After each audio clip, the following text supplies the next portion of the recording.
Se acabó la ola de calor en la zona central, amaneció nublado más temprano acá en la ciudad de Santiago, incluso un poco frío, pero ahora ya está mucho mejor la mañana de este domingo, el primer domingo de agosto.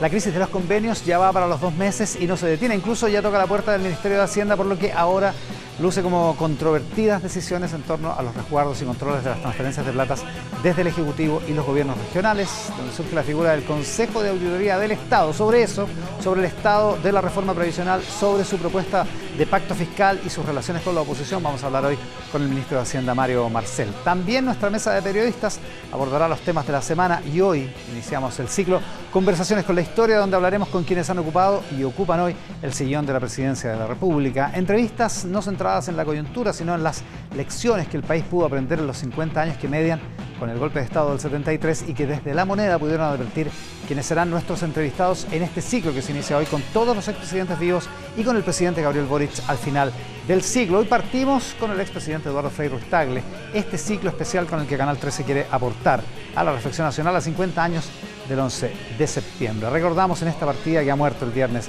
Luis Alarcón, 93 años, figura fundamental del cine y la televisión chilena, y cómo olvidarlo, se celebra el Día de la Niñez en todo el país. Un día como hoy de 1996, hace 27 años, Los Ramones hicieron la última de las actuaciones de su tan dilatada trayectoria, así que por eso iniciamos con esa efeméride esta edición de Mesa Central. Bienvenidos.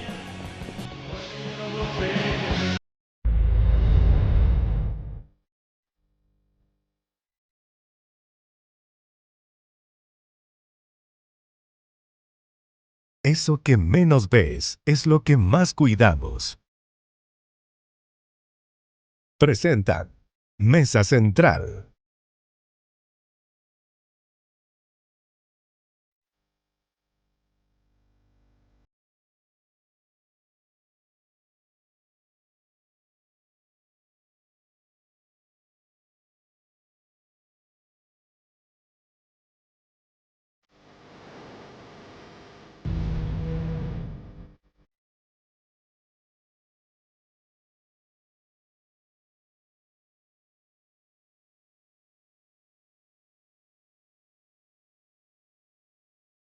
El agradecimiento para todos esos auspiciadores que hacen posible que hagamos Mesa Central la mañana del domingo acá en Canal 13 en simultáneo con Tele 13 Radio y con todas nuestras plataformas a partir de este momento y con, yo diría, el hombre del momento, es como nuestro primer entrevistado de esta mañana, el ministro de Hacienda, Mario Marcel, que está acá en el estudio. Ministro, muchísimas gracias por la gentileza de estar acá nuevamente, ¿eh?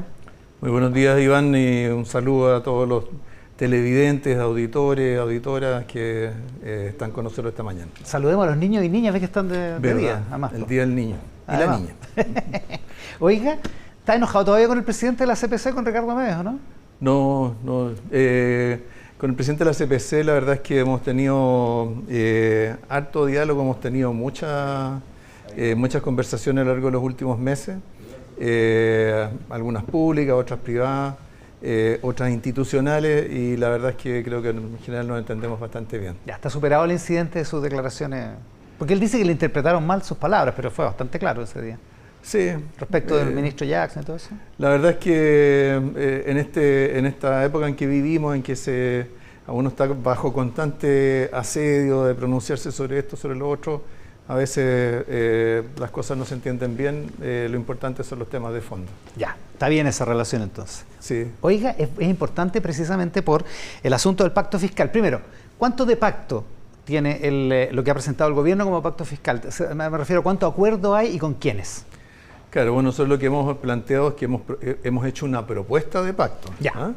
Y es una propuesta de pacto que, sin embargo, no es simplemente algo que se nos ocurrió a nosotros por nuestra cuenta, ¿cierto? Sino que es producto del trabajo de prácticamente 2 meses de diálogo con una serie de interlocutores del mundo gremial, la misma CPC que usted mencionaba, organizaciones del mundo de las micro, pequeñas y medianas empresas, 14 organizaciones, 10 reuniones hemos tenido con ellos, con organizaciones de la sociedad civil, con la Central Unitaria de Trabajadores y con partidos de distintos lados del espectro político. Y lo que hicimos fue que en esta propuesta incorporamos no solamente una estructura que fuimos conversando con ellos, sino que también muchas de las propuestas que ellos nos fueron haciendo en el camino. Así que es una propuesta que tiene bastante retroalimentación con estos distintos actores, y ahora, ¿cierto?, lo que corresponde es convocar al mundo político y tratar de sacarla adelante. ¿Usted diría que es una propuesta en la que el gobierno ha cedido? Por supuesto, el gobierno ha cedido. El gobierno, por lo pronto, ¿cierto?, en cuanto a los contenidos de los temas tributarios, ha descartado algunas cosas que estaban en sus planes originales, particularmente, ¿cierto?, el impuesto al patrimonio, y por otro lado ha ido identificando un camino para sacar adelante este pacto fiscal que es distinto, ¿cierto?, del que estaba pensado originalmente. Ahora, hay otras cosas en las cuales la verdad es que hemos modificado o ampliado esta noción de pacto fiscal, no como una cesión ni como un sacrificio, sino que con bastante gusto.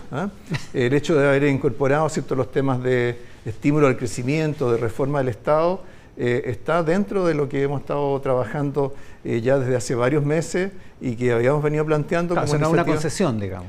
No es una concesión, pero sí es una integración. O sea, en lugar de tener agendas dispersas o que a veces de las cuales a veces se pierde un poco la perspectiva, la posibilidad de integrarlo todo en un pacto fiscal creo que ayuda a darle fuerza, a darle visibilidad y darle coherencia. Ahora, usted habla hoy día en El Mercurio, una entrevista de David Lefin, y habla como de 20 proyectos de ley. ¿Es correcto eso? Claro, eso es, o sea, pensemos que en el caso de estímulo al crecimiento, ¿cierto?, estamos hablando de 38 iniciativas, no todas son materias de ley, claro, no todas tienen que ir en proyectos separados. En el caso de reforma al Estado, estamos hablando de 20 iniciativas, nuevamente lo mismo, no todas tienen que ser materia de ley. Y están finalmente los temas tributarios. Entonces, claro, al sumar todas esas cosas es un número importante de proyectos, y por eso es que es importante tener acuerdos en torno a la priorización de esos proyectos para a la vez darle la rapidez en la tramitación legislativa que demandan. Yo le pregunto, ¿el gobierno cedió? Usted dice, cedimos. De hecho, basta mirar el alcance de la propuesta en términos de intento de recaudación y es mucho menos de lo que estaba planteado en la reforma que fracasó en marzo en la Cámara de Diputados. Dicho eso, ¿qué le parece que la oposición, a pesar de las sesiones y concesiones del gobierno, igual no quiera conversar? O bueno, una parte al menos de la oposición. Sí, la verdad es que yo no haría un juicio general respecto de la oposición. Nosotros en las conversaciones que hemos tenido reuniones con el Partido Republicano, las tuvimos antes del 1 de junio, hemos tenido reuniones con Evópoli. ¿El Partido Republicano podría concurrir a algunos de estos acuerdos? Porque ellos no están por el alza de impuestos de ninguna manera, pero algunas otras cosas puede que sí, ¿no? Es que lo que nosotros estamos planteando es concurrir a conversar sobre el contenido de estas cosas. No estamos exigiendo una adscripción total y minuciosa a todo lo que se ha planteado. No son las tablas de la ley las que bajan. Claro, o sea, eso, digamos, yo diría que eso es lo que cuesta entender en relación a quienes efectivamente no han querido concurrir a las conversaciones hasta ahora. ¿Por qué es tan difícil? ¿Por qué parece tan doloroso o temible, ¿cierto?, sentarse a conversar? Acostumbramos, ¿cierto?, verlo como una virtud de la política nacional y creo que es lo que todavía la gente sigue esperando. Ustedes creo que van a tener dentro de un rato al expresidente Frei Ruiz-Tagle. Hubo muchos, ¿cierto?, esfuerzos de diálogo y muy fructíferos en su periodo. Yo fui director de presupuesto, ¿cierto?, en el gobierno del presidente Lagos, también grandes acuerdos, ¿cierto?, creo que todos recordamos, ¿cierto?, los acuerdos Insulza-Longueira, por ejemplo, que dieron origen a reformas importantes en el Estado. Entonces, ¿por qué ahora cuesta tanto? ¿Por qué cuesta tanto? O sea, yo no puedo contestar por quienes no quieren concurrir a dialogar. Pero en su análisis, porque hay un clima medio crispado, ¿no? Tenemos un clima más crispado, creo que cierto, el peso de las redes sociales, hay muchas cosas en la forma a través de la cual fluye la información en la ciudadanía que también complican más las cosas, que tienden a estimular posiciones radicales y taxativas, pero en buena medida lo que uno espera de los políticos es que sean capaces de sobreponerse a ese tipo de contextos. ¿No le parece de repente que hay una especie de competencia en la derecha de quién es más antipático con el gobierno? No sé, prefiero no entrar en ese tipo de juicio.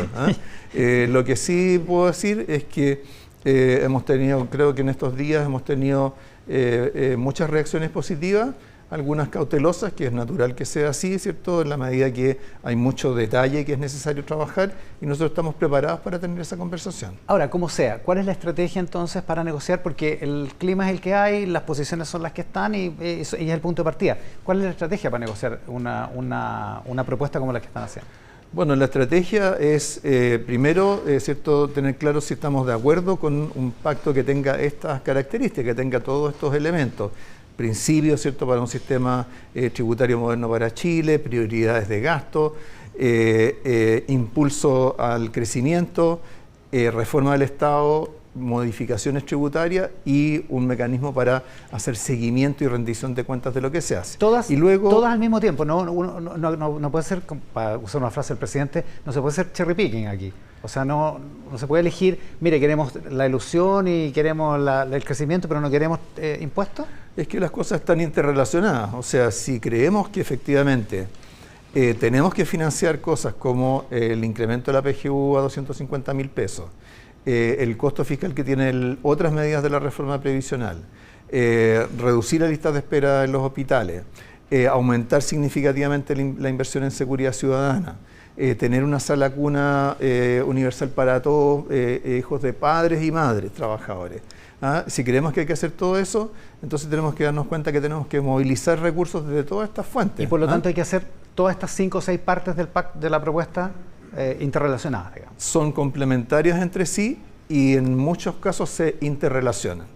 Por ejemplo, en el caso del sistema de cuidado o sala cuna, uno dice sí, es una política social, pero al mismo tiempo, ¿cierto?, libera tiempo de muchas personas, particularmente mujeres, que no pueden ingresar al trabajo remunerado porque tienen que dedicar su tiempo a cuidar a niños pequeños, adultos mayores, personas discapacitadas. Ya, pero así como están las cosas, en la UDI, por ejemplo, no quieren hablar de alza de impuestos, los empresarios no quieren hablar de alza de impuestos, el Partido Republicano no quiere hablar de impuestos. Con esos votos no va a contar entonces, o pretende convencer a algunos de ellos. O sea, bueno, primero hay que tener claro que si queremos que haya incentivos a la inversión, un mejor tratamiento tributario de la clase media o de las pymes, tenemos que hacer modificaciones tributarias.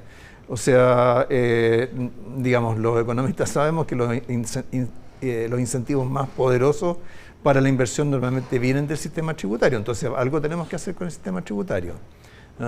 Entonces creo que al mismo tiempo, si uno toma algunos planteamientos que se han hecho, por ejemplo, hay parlamentarios de Renovación Nacional o dirigentes de Renovación Nacional que han dicho no queremos una reforma que aumente los impuestos a la clase media, que castigue a las pymes, que grave a los trabajadores que viven de un sueldo. Nosotros estamos 100% de acuerdo con eso.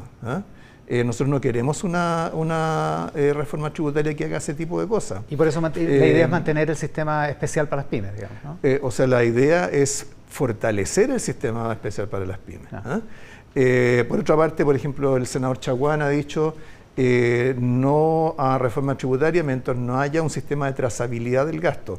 Bueno, nosotros en las propuestas de reforma del Estado tenemos trazabilidad de gasto por el lado de la evaluación de programas, por el lado de tener un marco regulatorio para las transferencias fiscales a organizaciones sin fines de lucro y por otro lado para el mismo pacto fiscal un sistema de seguimiento. Así que otro tema en el cual estamos en principio bastante de acuerdo. Sí, retomemos eso en un momento más, pero antes de eso, en la entrevista del Mercurio hoy día usted plantea, cuando presentemos nuestro proyecto tributario en marzo, este es la parte que es el alza de impuestos, ¿no?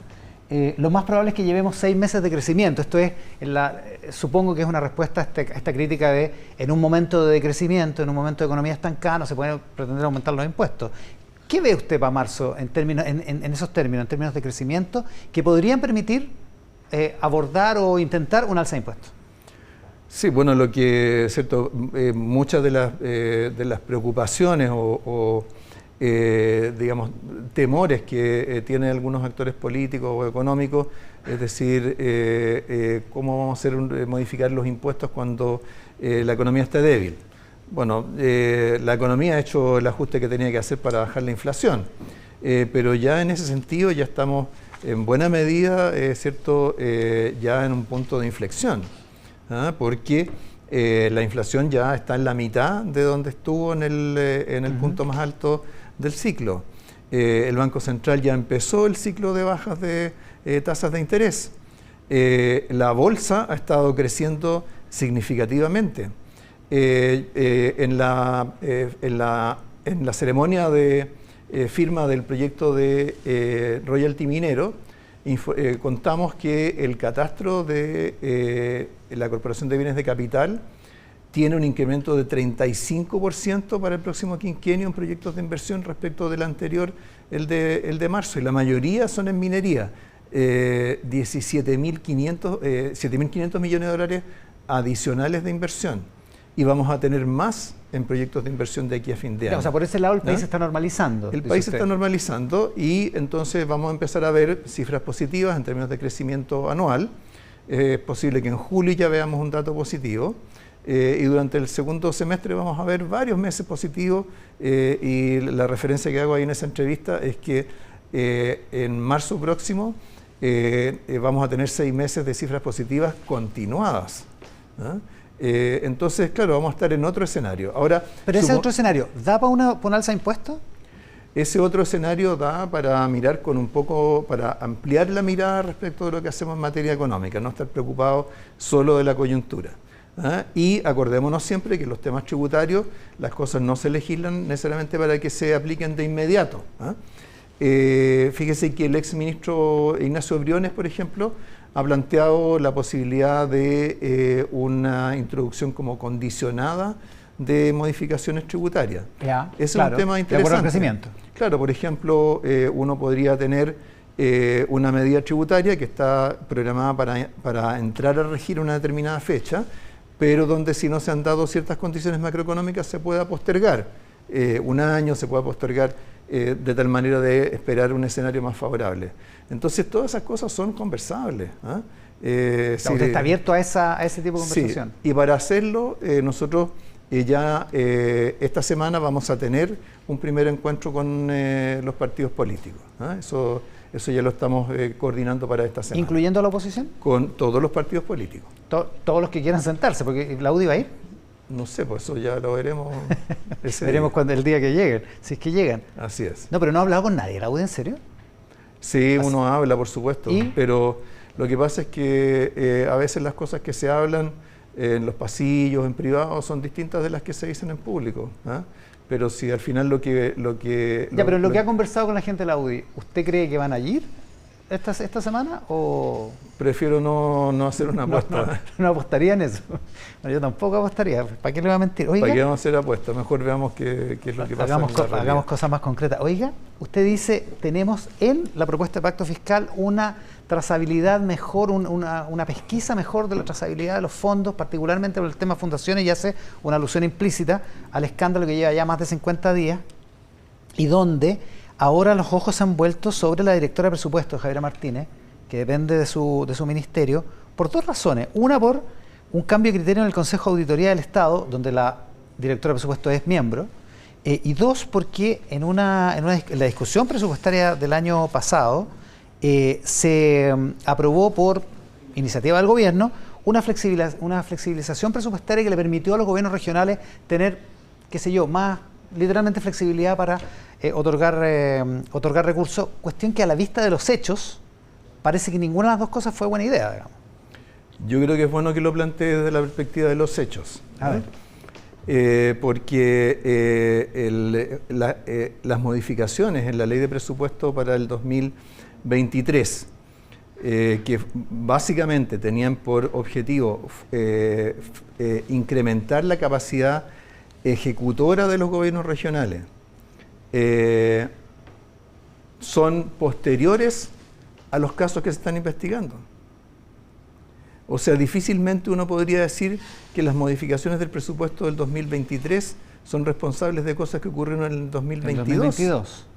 O sea, a ver, primero que nada, para los televidentes, tengamos claro que esto es distinto del caso Democracia Viva, No, estamos hablando de los convenios regionales. Con los gobiernos regionales. El caso de Lencería es de gobierno regional, claro, entonces, el caso de la Fundación Kimun en los lagos. Claro, entonces, por ejemplo, en el caso de la región de los lagos, ahí hasta donde nosotros hemos podido identificar, hay 17 convenios que están siendo investigados por la Contraloría, por la Fiscalía. Son 22 representados por la Contraloría y puede que haya 17 en la Fiscalía, digamos. Claro.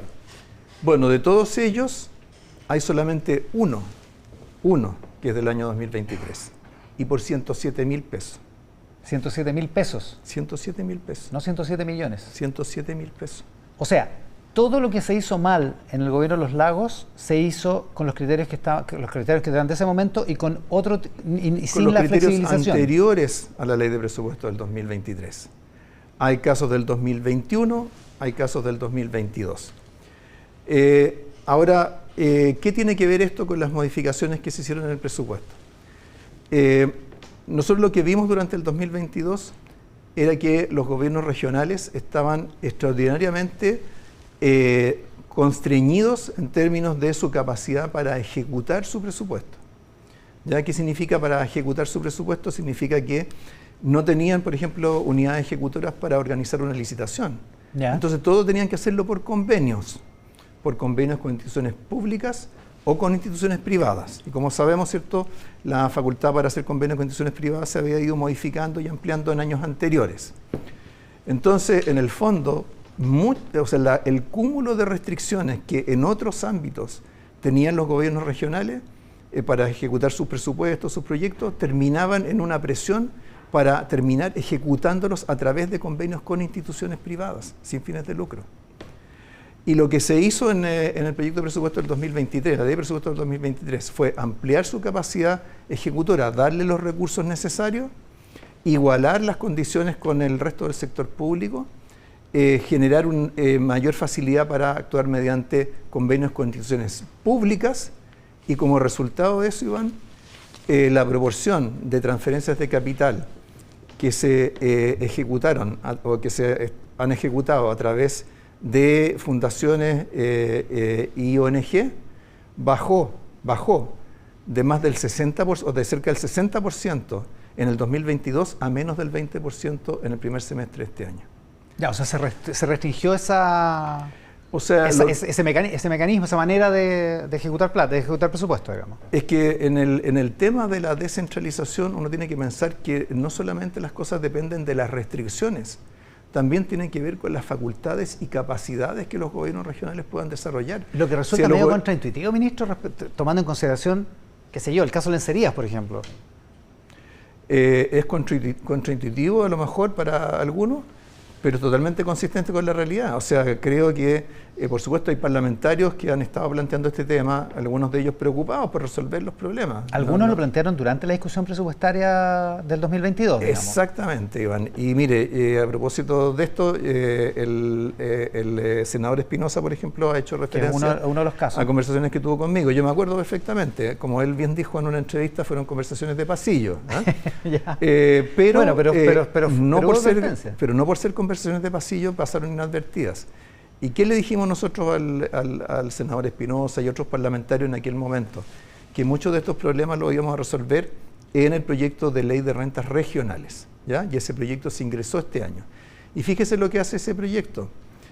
Por un lado, le entrega mayores facultades, mayor flexibilidad a los gobiernos regionales, pero por otro lado aumenta significativamente las exigencias de disciplina fiscal y de rendición de cuentas.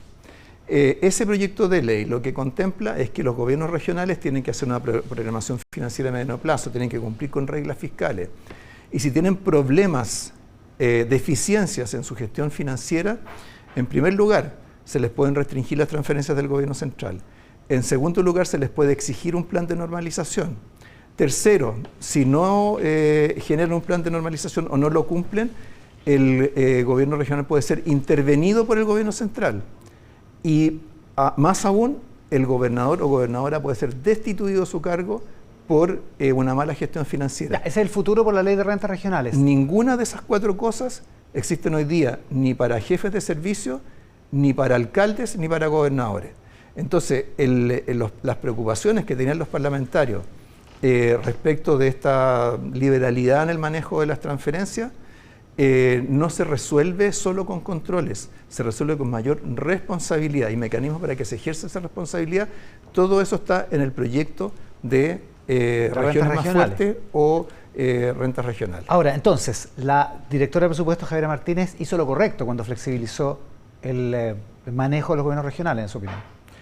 Lo que se hizo, creo que los hechos respecto de los cambios del 2022 al 2023 muestran que fueron en la dirección correcta. A lo mejor no fueron todos lo lejos que debían llegar. Y como mencionaba recién, hay algunas de estas cosas que están planteadas para una reforma más permanente, que además creo que todos coincidimos en que tiene que haber normas permanentes que regulen este tipo de cosas. ¿La directora de presupuesto cuenta con toda su confianza?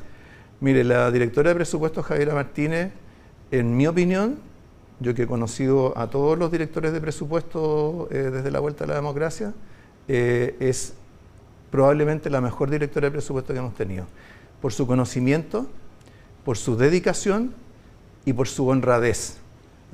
Y quiero decirle que en esa comparación incluyo a todos los directores de presupuesto, incluyéndome a mí mismo.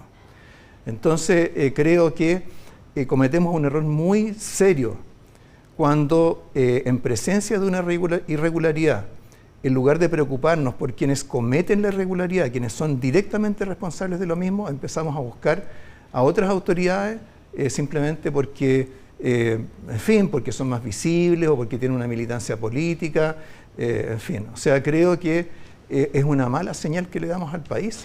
Ahora, sí vale la pena preguntarse por los controles que hubo, y en eso le toco el tema del Consejo de Auditoría del Estado. La directora de presupuestos es miembro de ese consejo, y ese consejo sí tuvo un cambio de criterio, y el ministro Carlos Montes dijo ayer que a lo mejor si no hubiera habido ese cambio de criterio, los casos de fundaciones irregulares, los casos de traspaso a fundaciones que estamos ahora discutiendo, se habrían advertido a tiempo.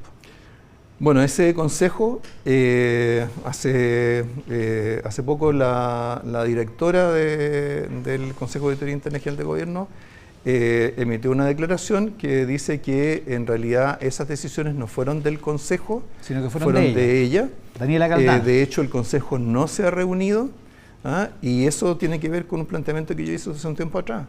Nuestro sistema de auditoría interna es demasiado débil institucionalmente. No tiene un marco legal que lo regule. En ese sentido. Porque, claro, porque lo que hizo la secretaria ejecutiva del Consejo, Daniela Caldana, fue debilitar aún más, digamos, porque dijo, mira, hay algunas cosas que para simplificar, hay algunas cosas que no nos vamos a fijar, entre otras cosas los traspasos a fundaciones.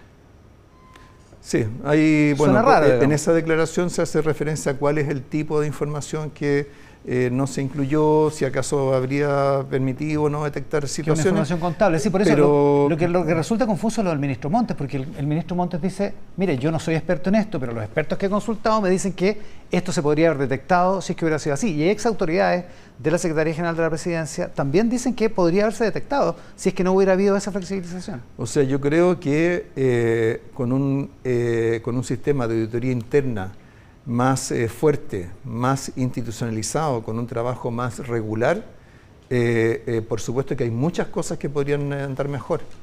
Pero ha habido dos proyectos de ley sobre la materia, uno en el gobierno del presidente Lagos, otro en el gobierno de la presidenta Bachelet, y desgraciadamente no han prosperado. Entonces, este es el momento de recordar que tenemos que construir instituciones para que hagan estas cosas. Para que esta auditoría tenga este Consejo de Auditoría tenga una robustez institucional, dice usted. Eso, para que tenga el peso, la regularidad, la planificación para hacer bien su trabajo, porque esto no es solamente el tema de la instancia central. En cada ministerio y cada servicio tiene que haber un auditor interno, a veces comparten esa responsabilidad con otra cosa. Eso no es serio, tenemos que hacerlo bien. Pero raya para la suma, ¿usted respalda la decisión de la secretaria ejecutiva del Consejo de Auditoría en términos de haber tomado las decisiones que se tomaron en torno a los traspasos a fundaciones? O sea, no conozco el detalle de qué es exactamente lo que se eximió de información. O sea, lo que hago ver es, en primer lugar, tratar de usar este tema para imputar a personas que son integrantes del Consejo que no fueron convocados, que no participaron de la decisión, me parece un contrasentido, ¿no? Y en segundo lugar, si queremos que la auditoría interna haga su pega, construyamos una auditoría interna que con todas las facultades que corresponden. Ministro, oiga, yo le pregunté harto rato por la propuesta de pacto fiscal, pero está el otro tema de pensiones, que el otro acuerdo que estaba pendiente también está con dificultades con la oposición, y el viernes se terminó la mesa técnica hasta nuevo aviso, lo que da la impresión de que se pasa a una fase política o se detiene la negociación. ¿En qué está eso? A ver, esa mesa técnica surgió de una reunión que hubo con todos los sectores políticos hace, me parece que fue unas 3 semanas atrás. Claro. ¿Cierto? Y se dijo, hagamos, ok, veamos qué indicaciones se pueden ir discutiendo y para eso convoquemos a una mesa técnica. ¿Ah? Eso se ha ido haciendo con, en fin, todas las dificultades del caso, pero lo que corresponde es que en algún momento esa instancia política que le dio ese mandato se vuelva a reunir. ¿Ah? Ahora, digamos, lo que hemos estado trabajando con el Ministerio del Trabajo, el Subsecretario de Previsión, a raíz de todas estas conversaciones ya da para un número importante de indicaciones. Ya, o sea, ¿hay sobre las que hay acuerdo? Sobre las que hay acuerdo. Como para votarlas en la comisión y de por supuesto de hay temas que son más sustantivos de la reforma que no pueden resolverse en una comisión técnica, tienen que resolverse en la instancia política. En la instancia política. Ya sea una instancia de diálogo en paralelo, ¿cierto? O en la Comisión de Trabajo y Previsión Social. A propósito de eso, el expresidente Piñera dice hoy en una entrevista en La Tercera, de Gloria Faúndez, que el proyecto en su gobierno establecía una división 3-3 entre solidaridad y cuentas individuales para la nueva cotización, pero él dice, mire, como ya se subió la PGU, ya se aumentó y esto se creó la PGU y aumentó muchísimo lo que antes era la pensión básica solidaria, el problema central de la solidaridad ya está resuelto y por lo tanto lo que corresponde es que sea 6 puntos enteros a capitalización individual. ¿Qué le parece ese planteamiento? Yo lo único que diría es que no recuerdo que cuando se propuso la PGU se le haya dado ese alcance, cuando lo propuso el gobierno del presidente Piñera. O sea, es una interpretación creo equivocada, mañosa. No, creo que desgraciadamente a medida que va pasando el tiempo, ¿cierto? Y los temas no se resuelven, van surgiendo nuevas posiciones. Entonces, yo creo que esto es lo que ilustra. Son los problemas que derivan de no tener acuerdos que resuelvan el tema previsional. O sea, llevamos casi 10 años discutiendo una reforma de pensiones, 2 proyectos que fueron al Congreso. Y más tiempo estudiando, ¿Ah? digamos. Desde la comisión que usted casó, digamos. Así es, no, o sea, la comisión que yo presidí es del 2006 sí, y dio origen a la reforma del 2008 que creó el Pilar Solidario, que a su vez es el antecesor de la PGU. ¿Ah? Pero si uno mira lo que estaba planteado en la reforma para esta cotización adicional del 6%, iba mucho más allá de aumentar las pensiones para las personas de menores ingresos. Una última cosa, ministro, le quiero preguntar al militante del Partido Socialista que hay en usted. ¿A usted qué le parece todo este ruido que hay desde el Partido Socialista? La frase de Osvaldo Andrade diciendo... recitando esa vieja leyenda, legendaria frase sobre la unidad popular de que este es un gobierno de mierda, pero es mi gobierno. Un parlamentario que dice que le da vergüenza apoyar a este gobierno, un senador, digamos, del Partido Socialista. Todo el ruido que ha generado el senador Espinosa, que usted mencionaba, en torno a acusar, eventualmente a calumniar a un ministro como el ministro Jackson. Todo ese ruido al interior del Partido Socialista, ¿usted cómo lo lee? ¿Qué le parece? ¿Qué pasa dentro de su partido? ¿Y cómo lo ve usted como militante socialista y ministro de este gobierno? Bueno, yo creo que estamos en una época en la cual desgraciadamente la dinámica de la política da para muchas expresiones, llamémosle como más individuales en política. Muchos pesan menos los partidos, pesan más las personalidades. Pero la verdad es que particularmente respecto del balance, de la vergüenza o lo que sea, creo que fue en este mismo programa que la ministra toda la semana pasada dijo que era difícil, ¿cierto?, plantear como algo vergonzoso para alguien que es progresista de izquierda el hecho de que se haya logrado, ¿cierto?, aprobar el royalty minero, ¿cierto? Esta semana promulgamos la ley. Difícil entender o que dé vergüenza que hayamos logrado mejorar o reducir la pobreza y reducir la desigualdad, pese a haber pasado entre medio por una crisis de grandes magnitudes, una crisis económica de grandes magnitudes, pese a haber hecho un ajuste fiscal. O sea, creo que eso lo que revela es que este es un gobierno que tiene claras sus prioridades y ha logrado poner los recursos donde realmente se necesitan. O sea, el año pasado tuvimos un ajuste fiscal, pero sin embargo mantuvimos el apoyo económico para las familias de menos recursos y creamos nuevos mecanismos. O sea, si a alguien le da vergüenza a este gobierno, ¿no es realmente progresista? ¿Eso es lo que...? No, lo que quiero decir es que a veces, ¿cierto?, ese tipo de juicios se apoyan en algún suceso reciente, pero uno tiene que tener la capacidad para mirar el conjunto. Ya, y no le duele, pero como socialista no le duele, especialmente, ¿o sí? O sea, digamos, no es algo que sea agradable, para que vamos a hacer una cosa por otra. Pero yo creo que eso le ha pasado a todo el mundo, en todo el espectro político, o sea, y nos viene ocurriendo ya desde hace tiempo. O sea, esto no es un tema de este periodo de gobierno. El gobierno anterior, el parlamento anterior, fue particularmente caótico. Belicoso.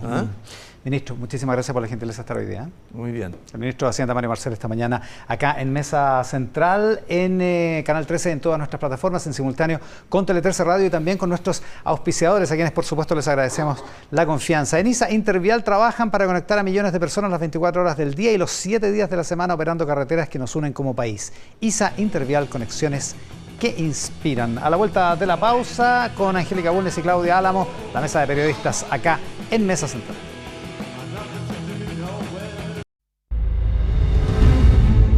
Eso que menos ves es lo que más cuidamos. Está presentando Mesa Central.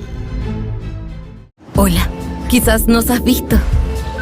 Por eso ahora te vamos a contar todo lo que... Canal 13 con transmisión simultánea de Tele 13 Radio en todas nuestras plataformas y con todos nuestros auspiciadores. No pierdas más el tiempo y cámbiate hoy a RexMás, el mejor software de remuneraciones de Chile. Cambiarse a RexMás es un proceso rápido, fluido y fácil. ¿Y la competencia? ¿Hace cuánto te tiene esperando? En RexMás trabajan comprometidos con entregar el mejor servicio y te acompañan respondiendo las dudas en todos sus canales de contacto. Conoce más en rexmas.com.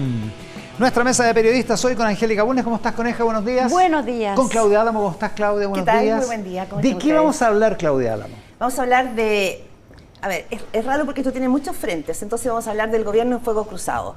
El gobierno mismo, que está atravesando una situación difícil, el caso convenios que finalmente opaca su agenda, la situación con el Partido Socialista, frente interno que también está abierto, el Frente Amplio, que también es un tema que da vuelta, pero también, ojo, la ofensiva que desde la moneda ven desde la derecha también como fuego cruzado. Ya, todo eso, el gobierno bajo fuego, como esa película. Angélica Bulnes, ¿de qué hablamos hoy? Mira, yo me fui a dar una vuelta por el Consejo Constitucional. Fui a ver qué estaba pasando allá y por qué los republicanos no quieren empezar todavía a discutir las enmiendas. Sí.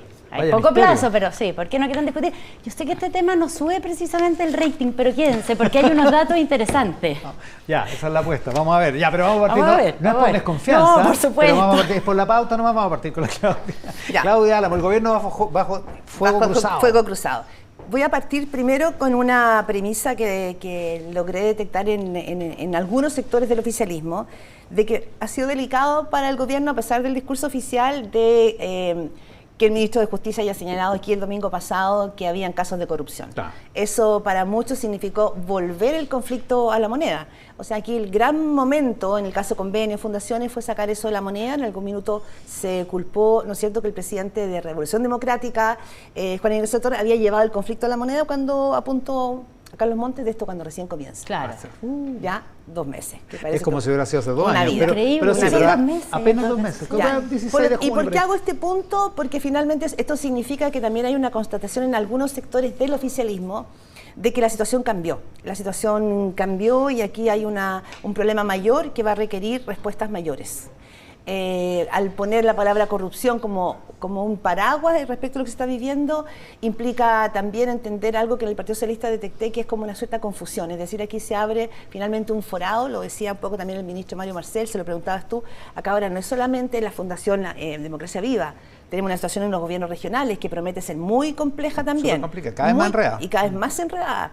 Entonces, todo este tema y cómo esto finalmente cruza la relación con el partido gravitante del gobierno que se llama Partido Socialista, porque esa es la verdad. Será un gobierno del Frente Amplio que partió en esa esencia, pero donde gravita, donde está la fuerza y el poder, es en el Partido Socialista y en sus ministros, Mario Marcel, Carolina Toá, Álvaro Elizalde, que tiene que llevar la relación. Carolina Toá, en todo caso, acordémonos que es PPD, aunque cada vez la asimilamos más como que fuera en el fondo estamos Partido hablando, Socialista, ¿no? Y esta semana fue más PPD que nunca. Sí, claro, pero estamos hablando de socialismo democrático. Que... Sí. Ya. Entonces, sabemos, tú lo reportaste también, Coneja, que el Partido Socialista está incómodo, está molesto, pero lo que hay hoy día en el Partido Socialista son dos almas. Una que dice, ¿saben qué? Efectivamente el Frente Amplio nos ninguneó, nos trató pésimo, se instalaron desde un podio de moralina, pero tenemos que gobernar y tenemos que ser responsables, por lo tanto, olvidemos, hagamos una percepción selectiva de esta situación. ¿Ya? Y están los que dicen, no, este es el momento de cobrar las cuentas, este es el momento de pasar la boleta al Frente Amplio por la pedantería con la que actuó, y es el momento también de ir a Revolución Democrática puntualmente. ¿Ya? Eso es lo que estamos viendo desplegado en el Partido Socialista. Y esa postura, la segunda, como que conecta con una parte de la militancia, de las bases también, ¿no? Claro, porque en las bases... Que ha sufrido la humillación. En la base hay una incomodidad con este tema, evidentemente. El Partido Socialista siente que es un partido histórico y aquí lo que mancha, lo que les puede caer o pagar ellos la cuenta de casos de corrupción. Eso los tiene sumamente incómodos. Pero hay otros que dicen, ¿sabes qué? Este es un momento en que hay que apretar los dientes y nosotros somos el partido adulto de esta coalición y hay que cruzarla. Y el gobierno tiene que resistir. Y hay que cruzar el momento, ¿ya? Y también hay una preocupación al interior del oficialismo respecto de la derecha. Jackson, la figura de Giorgio Jackson, la petición de su renuncia, finalmente cristaliza para algunos sectores del oficialismo una ofensiva mayor de parte de sectores de la derecha. O sea, condicionar el pacto fiscal a la salida de Giorgio Jackson implicaría para el gobierno no solamente entregar la oreja, implica vulnerar y debilitar las atribuciones del presidente de la República. Claro, que es la tesis de la ministra Carolina Toá el viernes en Tele 13 Radio. Exacto, pero es una tesis es la tesis como institucional. Que es compartida. Lo que dicen que también hay una lectura más compleja en la que dicen, ¿qué pasa si nosotros empezamos acá a entregar alguna... O sea, Giorgio Jackson dice mucho, va a salir igual, pero no ahora. No, porque hoy día después hay Giorgio Jackson, después viene Carlos Montes, después viene el ministro... ¿Quién más me había pedido? Y el presidente... Si entregamos a Jackson, lo entregamos todo. Abrimos la puerta el foco... Ahora, la que no va a caer es la directora de presupuesto después de la defensa que hizo el ministro. Increíble. Sí, ya hay mucha gente entonces diciendo, ojalá que alguien te defienda como quédate con quien te defienda como el ministro. Exactamente. Claro. Bueno, entonces hay una preocupación respecto de que acá existe una decisión de sectores de la derecha de dejar al gobierno sin aire, sin respiro, de que el tramo final del gobierno sea muy complejo porque la petición de Giorgio Jackson puede esconder también finalmente la decisión de no avanzar ni en pacto fiscal ni en reforma, en ninguna reforma posible, y que sea un gobierno que quede finalmente congelado.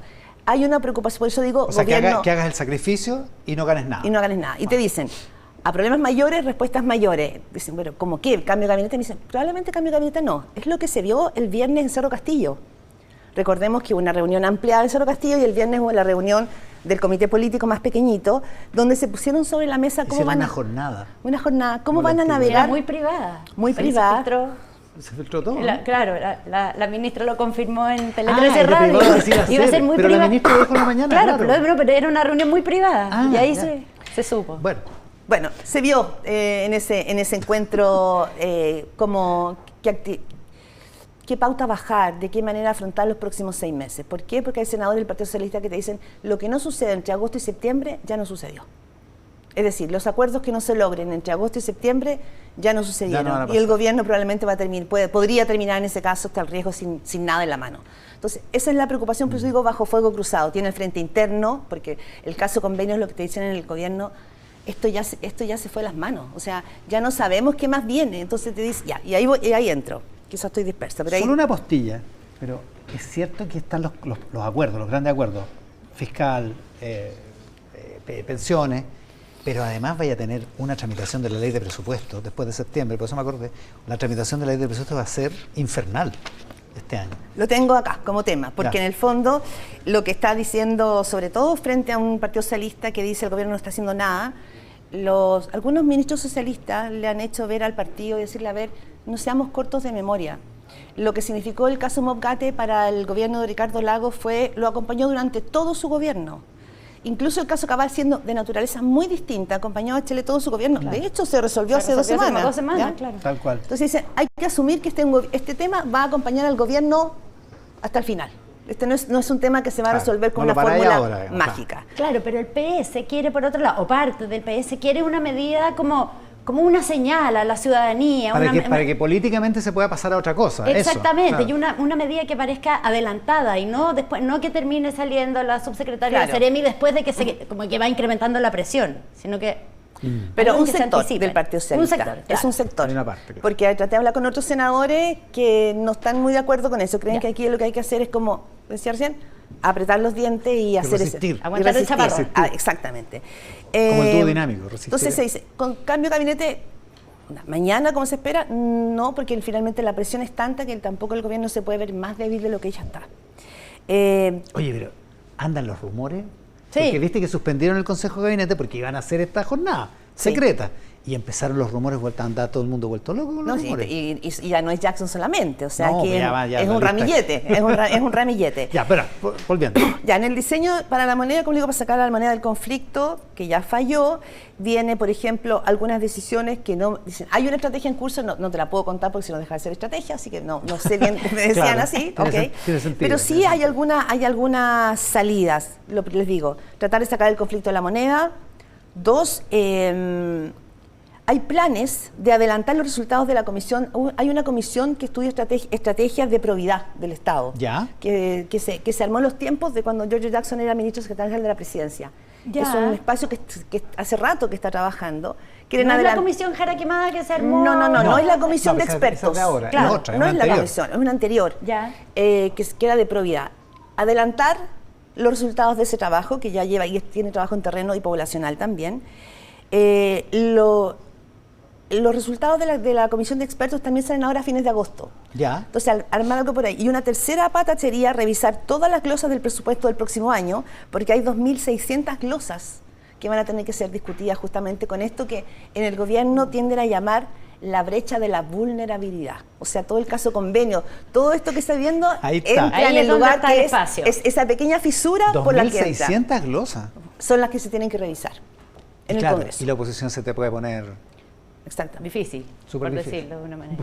Y Te puedes cierro con poner esto, difícil, claro. En el fondo lo que te dice, mira, el pacto fiscal entregado por el ministro Mario Marcel, por el presidente de la República la semana pasada, es el primer paso estratégico que quiere dar el gobierno para poder sacudirse de este caso y avanzar en reformas que le den un poquito más de alma al gobierno. Así está la política en el informe de Claudia Álamo, en nuestra mesa de periodistas. Vamos a hacer una pausa y al regreso Angélica Bulnes y la convención constituyente. Además, por cierto, que tenemos hoy el inicio de conversaciones con la historia y el expresidente Eduardo Frei Ruiz-Tagle a propósito de los 50 años del golpe de Estado. Hacemos mesa central también con nuestros auspiciadores. Detrás de cada logro hay un gran equipo, detrás de cada desafío hay un gran compromiso. De eso se trata una red que te apoya y no para. WOM, nadie te da más. Hacemos una pausa, regresamos con nuestra mesa de periodistas con el presidente Frei Ruiz-Tagle a la vuelta de la pausa acá en Mesa Central. Hacemos Mesa Central con nuestros auspiciadores. Si tu empresa está pasando por dificultades financieras, hoy existe una nueva alternativa. En Reset Chile saben que las buenas ideas merecen una segunda oportunidad y con un proceso concursal de reorganización puedes salvar tu compañía. Con su asesoría podrás estabilizar, potenciar y fomentar el desarrollo de tu negocio, porque Reset Chile es un nuevo comienzo para cada empresa.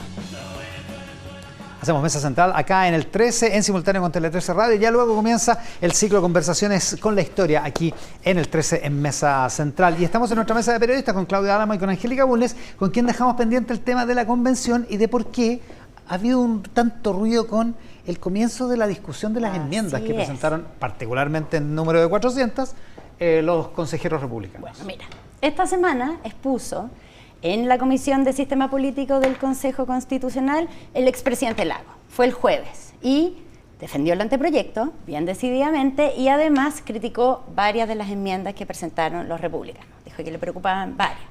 También estuvo ese mismo día en otra comisión el contralor Jorge Bermúdez, que también hizo lo propio, defendió el anteproyecto y dijo que algunas de las enmiendas que se han presentado no solamente debilitan a su propio organismo, sino que terminarían debilitando a la democracia. Y por otra parte, la semana cerró con, después de que sí, que no, la Corte Suprema declaró admisible, o sea, va a estudiar el fondo de este recurso de reclamación que presentaron los consejeros oficialistas para impugnar algunas de las enmiendas que presentaron los republicanos y Chile Vamos, entre otras las que crean nuevos capítulos. Claro, porque dicen, ya esto están ya no fuera se de puede. las bases, claro. Ya. Esta semana que viene, la que empieza mañana, tampoco va a ser muy distinta. Mañana va la expresidenta Bachelet, que no creo que vaya a ser menos dura que el presidente Lagos. Y seguramente también probablemente va a hablar de temas de género, de las enmiendas en ese sentido. O sea, el Consejo está como mesa central, van todos Tal los cual, expresidentes. sí, exactamente. Hoy día partimos con Fray Ruiz Sí, Tagle, lo mismo, luego nos seguimos- encontramos con él en el pasillo, Tal nos cual. saludamos, sí. Ya, va. Mañana, expresidenta Bachelet. El martes va el fiscal nacional Ángel Valencia, que no creo que sea tan duro como el Contralor, pero también tiene sus observaciones. Va el representante del Banco Central y así. Y además, las comisiones se han llenado de otros invitados. Los republicanos han invitado a un montón de gente ¿Ya? más para esta semana. Todo eso disimula o no nos permite ver lo que no está pasando en el Consejo, que es que no han entrado a discutir las cerca de 1000 enmiendas que se presentaron hace 3 semanas. Se supone que eso iba a empezar a pasar este lunes. ¿Ya? No hubo acuerdo, Sí, po. se pospuso y finalmente, enmienda por enmienda, se van a empezar a discutir el lunes 14. Ya, no mañana, sino No que mañana, el siguiente, la próxima el semana. Esta siguiente. semana se van a presentar y además tienen todos En estos las- invitados. esto en las comisiones. En las comisiones, Ya. como, ¿qué presentaste tú? ¿De qué se trata? Cuéntame, porque eso es un momento que ustedes comprenderán que el oficialismo, los consejeros del oficialismo y los expertos que lo han estado apoyando mucho, están esperando, porque es el momento en que se empiezan a confrontar y van a obligar a explicar y a los republicanos y a Chile Vamos a contestar qué es lo que están presentando. En Y un sen- también, perdona, Claudia. y no solo eso, sino que probablemente también aparece el anteproyecto de la comisión de expertos, que se nos olvida que hay a diferencia de la otra vez, no es un texto en blanco, hay un... Claro. Y había un acuerdo bastante transversal sobre ese anteproyecto, y ahí se va a testear cuánto se recoge finalmente ese anteproyecto y qué es lo que... Claro, cuán y- vivo y- sigue ese acuerdo, digamos. Exactamente. Déjenme agregarles un dato Sí. curioso. O sea, el lunes empiezan el lunes 14 a discutir, pero ustedes saben que el martes 15 es feriado. Feriado, sí. Entonces, los consejeros oficialistas que quieren que esto realmente tenga tiempo, porque esto apura mucho, porque a comienzos de septiembre se tienen que empezar a votar las enmiendas en el Pleno. Entonces, el proceso, el momento para discutirla... para escribir el texto definitivo, Exactamente. digamos, claro. Entonces, oye, dicen los consejeros oficialistas, trabajemos el martes 15. Y de los republicanos miran y dicen, ni una posibilidad, es el Día de la Virgen. Un feriado religioso. Ni una literal. posibilidad que trabajemos. Tal cual. Sí, por el Día de la Asunción de la Virgen. O sea que- Claro, y para el mundo de- laico no tiene... No, Claro, no es y una... además, había en discusión, yo fui el viernes al consejo, incluso estaban discutiendo si el lunes 14 se trabajaba o no, porque los consejeros de regiones tienen que ir a ver a su ya, entonces, No, ahí- ahí se acota el tiempo. Nadie pone en discusión de que es evidente que están tratando de posponer, de dilatar la discusión Tú y dices dejar que el menos están tiempo usando posible. la fecha religiosa Todo, como todo, o sea, pretexto. acá todo sirve. Ya, Vaya, la pregunta es, estamos llegando si tú demasiado preguntas lejos. entre los consejeros del oficialismo, ¿por qué los republicanos están tratando de demorar esta discusión y dejar el menos espacio posible? ¿Por qué? No hay dos opiniones, dicen, les da miedo, se van a sentir confrontados, porque además ellos se están preparando para sacarlos al pizarrón con sus enmiendas y exponer y hacer. Y dicen, cuando uno entra como en el detalle, hacen agua, les cuesta defender. Una de las cosas que se comentaban en el Consejo es que, por ejemplo, hace una semana le pidieron en una de las comisiones a los republicanos que explicaran por qué en el capítulo de medio ambiente quieren sacar la palabra, el capítulo se llama protección al medio ambiente y hay una enmienda para sacarle el protección. Y le Ya. preguntaron 9 veces por qué quieren sacar la palabra protección y 9 veces no contestaron. Entonces dicen, ven, no quieren contestar, no quieren debate. Ya. Eso es lo que dice el oficialismo que se está preparando para ese momento hace rato. Los republicanos, ¿qué dicen? Dicen, nadie te desconoce que están demorando la discusión. Entonces lo que dicen es, queremos dejar tiempo para el diálogo, para dialogar. Como Porque, para ponernos de acuerdo antes de... para ponernos de acuerdo, porque dice, una vez que empieza la discusión como a la vista de todo, se empiezan a aparecer las declaraciones más incendiadas y después es muy difícil retroceder.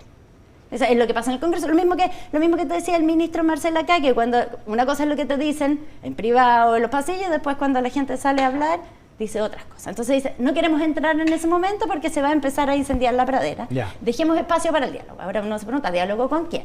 Los republicanos sí están dialogando, conversando con Chile Vamos. Eso es evidente. Hay hartos espacios, sienten ellos para ponerse de acuerdo con Chile Vamos, para aunar enmiendas que van más o menos en la línea, y en la misma línea y van a esa conversación avanza, cuentan votos, quién está a favor. ¿Qué pasa con el oficialismo? acá quiero hacer un alcance. Si uno va al consejo y se pasea por ahí, hay muy buen tono. O sea, la gente conversa en los pasillos, no se andan empujando, se saludan. Claro, no está esa tensión crispada de la convención primera, digamos. No, de Que no, partida son que no querían menos. que los vieran juntos. ¿Te acuerdas? Sí, Era súper heavy. uno sentía la presión, lo comentábamos O sea, con la Coneja. A los periodistas los tratan mejor ahora, ¿no? No les tratan de hacer saumerio, ya te he dicho.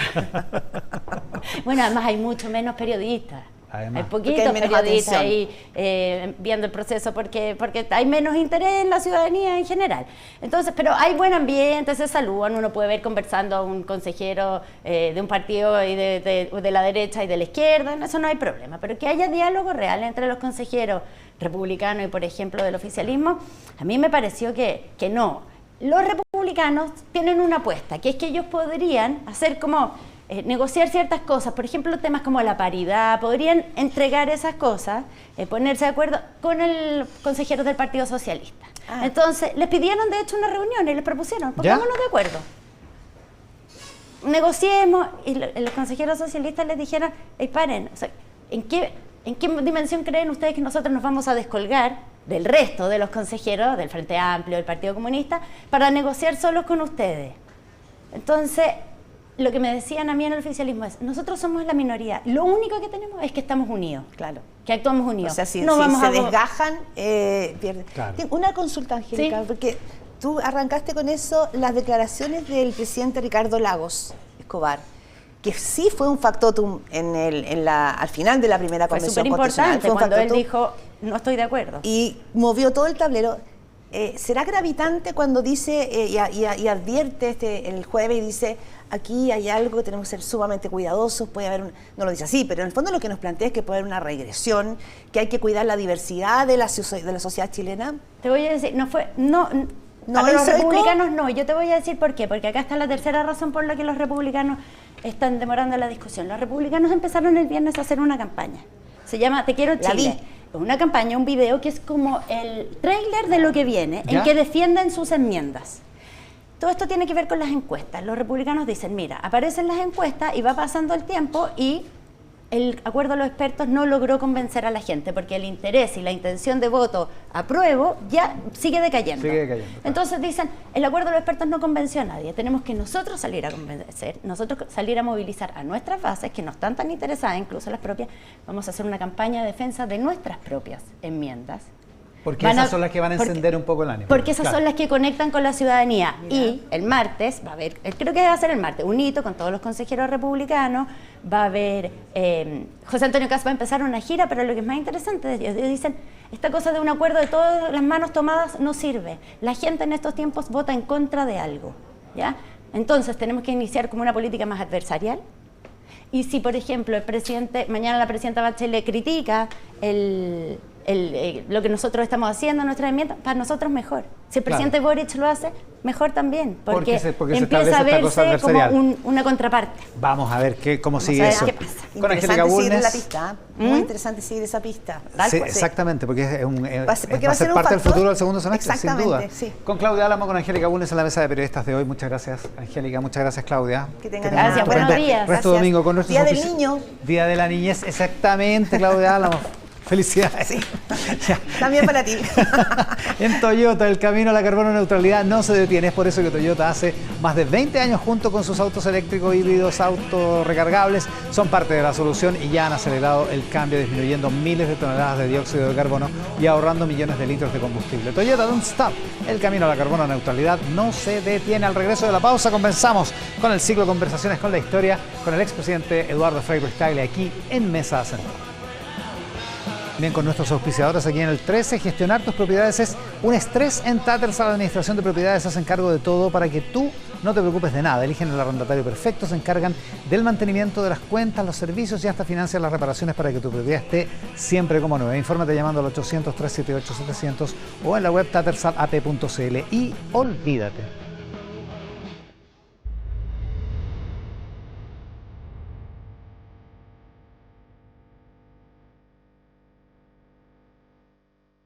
para contribuir a la conmemoración de los 50 años del golpe de Estado de 1973, Canal 13 organizó aquí en Mesa Central un ciclo de entrevistas con quienes han ocupado y actualmente ocupan la presidencia de la República.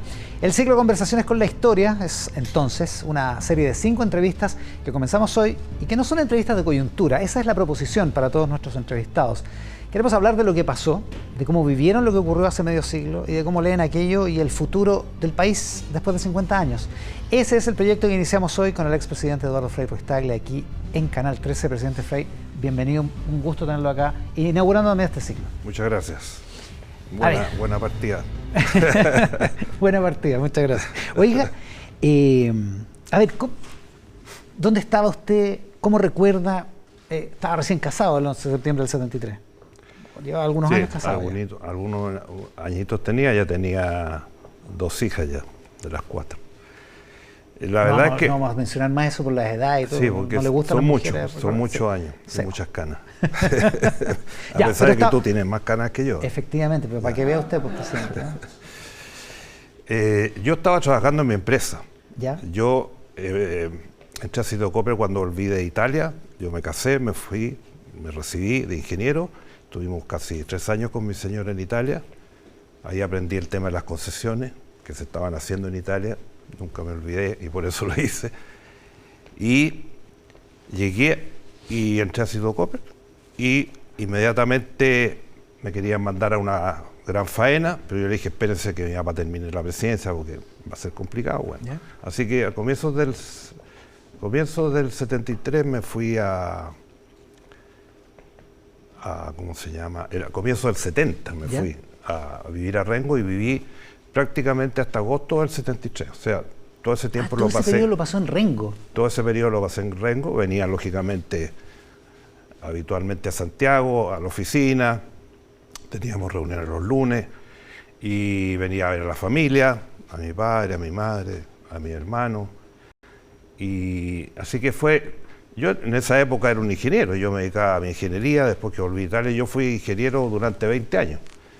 Y un día cambió la figura y mi señora siempre me dice, me casé con un ingeniero y después me vinieron otros proyectos. Apareció un político entre medio. Oiga, ¿y el golpe, el día del golpe? El día del golpe me fui a casa de unos amigos. Mi papá en esa época ya se iba mucho de su casa porque era amenazado permanentemente. Y seguido con... Claro, su papá durmió en otra parte. En otro lugar, sí. Y después se fue a la casa de mi hermano. Esto era muchos rumores, todo. Había Sí, muchos rumores los días anteriores. Yo creo que a partir del Tancazo ya no pararon más los rumores. O sea, a fines de junio, digamos, claro, del 73. Y él no estuvo, se fue. Yo vi pasar a los aviones, el lugar en que estaba, vimos el incendio de La Moneda y fue un momento, yo diría, trágico para Chile. Y sobre todo porque no veíamos cómo se iba a conducir la situación. Y ya pasaron unos pocos días y ya comenzaron todas las noticias de las persecuciones, del seguimiento a gente, de la expulsión, de las muertes, de los torturados, en fin, fue una cosa muy rápida. ¿Cómo lo vivió personalmente? Incluso cuando fue mi padre al Tedeum que hizo el cardenal Silva, que lo hizo en la Gratitud Nacional. Exacto. Salió de ahí, no saludó a ninguno y le dijo a la prensa, vengo a rezar por Chile. Y él fue porque el cardenal Silva se lo pidió, que era su gran amigo. Entonces esto se desembocó muy rápidamente. Y eso todavía lo sufrimos hoy día. Si hay casos de detenidos desaparecidos que todavía no se conocen. Que todavía están pendientes, claro. Entonces, ese es un tema vital. O sea, no solamente proteger y cuidar la democracia, que es lo básico, sino que los derechos humanos son definitivamente lo más importante.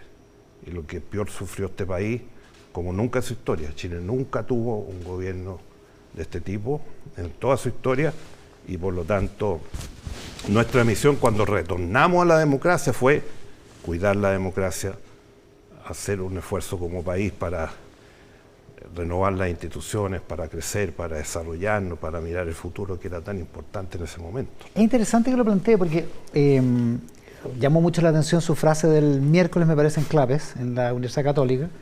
La frase que hoy día repite en una entrevista que le hizo Matías Baquit en El Mercurio, esta frase de que no hay que seguir discutiendo porque vamos de 100, 200 años más no va a haber una verdad oficial, y mucha gente interpretó que usted lo que quería era como clausurar el debate, que como que no era importante conversar de estas cosas.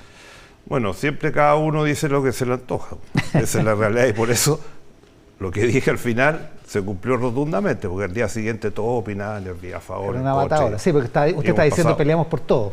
Peleamos por todo. Eso es la realidad de Chile. Ahora, ¿qué es lo que quería decir realmente? Porque ahora me dice, el planteamiento sobre derechos humanos es una cuestión muy relevante, muy importante, claro. Lógico. Pero si yo hice la gran reforma procesal penal, que significó cambiar a la Corte Suprema entera, prácticamente a fines de mi periodo, cuando comienza el nuevo sistema procesal penal, se agregó a la Corte Suprema 1/3 de miembros que no eran de la carrera. La judicatura, digamos, Ya. claro. Bueno, y ahí además agregamos que todos los ministros se jubilaban a los 75 años. Y el gobierno anterior, la dictadura prácticamente, cambió a muchos supremos para dejarlos para siempre, por año, y le dieron grandes asignaciones para que se fueran 8, y nosotros cambiamos toda la Corte Suprema. Y por lo tanto, ahí se inició realmente el proceso de apertura de los casos de derechos humanos. Si no, habría sido imposible. Y muy rápidamente viene el caso de Contreras.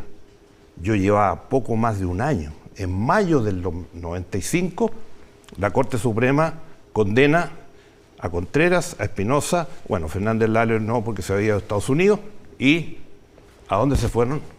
A Punta Peuco. Vamos a hablar de todas esas cosas. Yo ya lo estaba construyendo menos de un año antes de asumir. Entonces, es un tema vital. Lo que pasó con esta aplicación, muchos ni siquiera habían leído. Yo estaba en una conferencia de la PUC hablando de los 30 y 50 años. Se quedaron con la pura frase. Claro. Yo nunca he hecho nada más que lo que hemos hecho todos los gobiernos de la concertación, a partir del gobierno de Erwin, que nos dio la pauta con la conforme RETIC, después a mí me tocó la mesa de diálogo, después vino la Comisión Vales, etcétera. O sea, hay una política. Y hace poco di una conferencia en Estados Unidos, en una universidad, que me invitaron, varias conferencias, y dije, la concertación tuvo una sola línea con respecto al tema de derechos humanos, y nunca lo hemos cambiado. Usted dice no se puede discutir que persiguieron la verdad. Ahora, siempre se discute sobre la verdad en la medida de lo posible, y muchos consideran que no se hizo lo suficiente.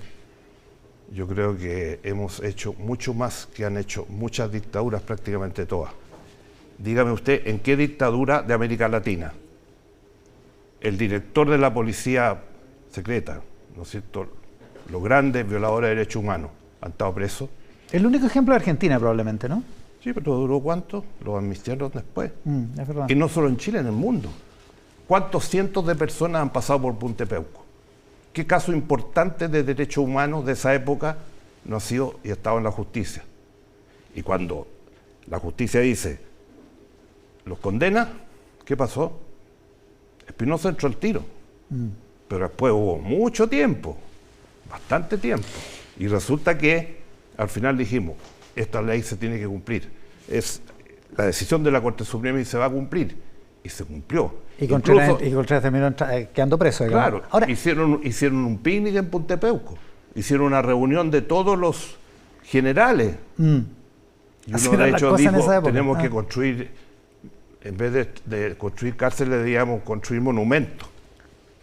Pero se cumplió. Quiero que y ahí hablemos... pasaron decenas y cientos. Y por último, para variar otro tema, todos los gobiernos después del mío dijeron que iban a cerrar Punta Peuco. Y ahí está. 28 años. Oiga, quiero que hablemos es un después... ejemplo en el mundo. Quiero que retomemos después eso no significa asunto. que no queden temas pendientes. Quedan. Vamos y eso a hablar, hay que seguir. Y vamos a hablar de eso también. Una cosa previa, para ver los ecos del golpe en su gobierno. El ministro de Justicia, Luis Cordero, dice hoy día, en una entrevista de Lilian Olivares en El Mercurio, que ninguna institución respetó la Constitución en 1973, cuando fue el golpe. ¿Cómo es eso? Yo tengo una frase que usé mucho en mi gobierno y que no le gustaba mucho. Yo no soy comentarista de otros. Esto es parte de la historia. Sí. Si esta de verdad, si queremos ponerlo de verdad oficial, no van a llegar nunca a acuerdo. Pero evidentemente que pasaron cosas en Chile. Y pasaron muchas cosas para derivar a lo que fuimos. Lo importante, ¿cuál es? Reflexionar para no repetir eso. Y hoy día estamos reflexionando para no repetir eso. Si una persona emite una opinión, todo el mundo la descalifica, lo insulta o lo desafía. Por las redes sociales lo insultan. Eso es lo contrario a la reflexión, digamos. Es contrario a la reflexión que necesitamos hacer como país, a ponernos en alguna cosa de acuerdo para poder surgir hacia el futuro. Si no, vamos a estar condenados a esta pequeña pelea permanente que también es complicada. Porque todas estas peleas, ¿en qué terminan? Desprestigio de la clase política, el Parlamento en el último lugar. Y si un país no tiene una clase política que es respetada por la ciudadanía, que funciona en el Parlamento, los partidos políticos, instituciones importantes, si no tenemos eso, los países no avanzan. Los países necesitan tener visiones de largo plazo, políticas de Estado de largo plazo, y no llevarnos todo el día discutiendo de la coyuntura del día y sacándonos insultos y agresiones, porque ya vienen las agresiones, ya hay los insultos por todo. Sí. Entonces, ¿cómo se construye un país así? ¿En qué grado de continuidad vamos a tener para el futuro si el Congreso, los partidos políticos están en el peor lugar de la opinión pública, cuando debían ser los primeros? Porque ellos están gobernando, están legislando, y el país necesita que esa gente sea la mejor preparada, la más, bueno, y también entre medio de todas estas locuras vienen los casos de corrupción y otros que son muy complicados. Entonces ahí que tenemos que levantar el rasante para que realmente seamos un país distinto. Si no, no vamos a llegar a ser desarrollados. De eso hablamos en CLAP-EUC. ¿Cómo podemos lograr hacer desarrollo? Sí, pues ahí se estaba pensando en Chile en el 2050. En 50 Vamos a años. hablemos del futuro, pero déjeme devolverme a una cosa sobre su gobierno y sobre los ecos que tiene lo que pasa del 11 de septiembre del 73, el golpe de Estado, termina teniendo ecos en su gobierno. Usted está recién asumido como presidente y viene el procesamiento del comandante en jefe de Carabineros, del director general de Carabineros, Rodolfo Stange, por obstrucción a la justicia. Y su gobierno le pide la renuncia, sí. Y él dice, en un desplante en el Palacio de la Moneda, el director general de Carabineros dice, yo no renuncio. ¿Cómo recuerda todo ese episodio? Muy simple, igual que el caso Contreras. Dijeron que no iba a ir a la cárcel, muchos oficiales. Se reunieron en Punta Peuco, hicieron una reunión casi deliberativa, pero terminó en Punta Peuco donde tenía que estar. Se cumplió. Y para eso habíamos construido la cárcel. Porque en ninguna parte del mundo estas personas pueden estar en una cárcel común, ni siquiera en los casos de Colombia se ha dado. Bueno, hay muchas cárceles especiales en el mundo. Y cuando viene el caso de Degollado, porque es el caso de Degollado, exactamente, estuvo en La Moneda y yo le pedí la renuncia. Él no me dijo nada. Me hizo sus comentarios, en fin, y se fue. Cuando salió al patio dijo que él no iba a renunciar. Él tenía inamovilidad por la constitución, claro, de ese momento, digamos. Porque no hay que olvidarse que en el 94 teníamos todos los amarres de la constitución anterior. Es muy fácil hablar ahora, pero en esa época y a fines de los 90... Era otra cosa. En 98, 99 teníamos la crisis asiática, teníamos la sequía gigante, teníamos el caso Pinochet detenido en Londres después de más de un año y no sé qué otra más crisis hay. Bueno, y en este caso yo le dije que tenía que renunciar. Él dijo que no, hizo un acto, yo diría, bastante agresivo a la salida, pero se acabó. Él, a partir de ese momento se cortaron todos los nexos con él y al poco tiempo más se tuvo que ir. Esa fue la... Debe haber sido algo frustrante, ¿no? Porque usted sabía que esas eran las reglas del juego. Sabíamos que y con esas reglas gobernamos. Igual que teníamos en el Congreso los senadores designados.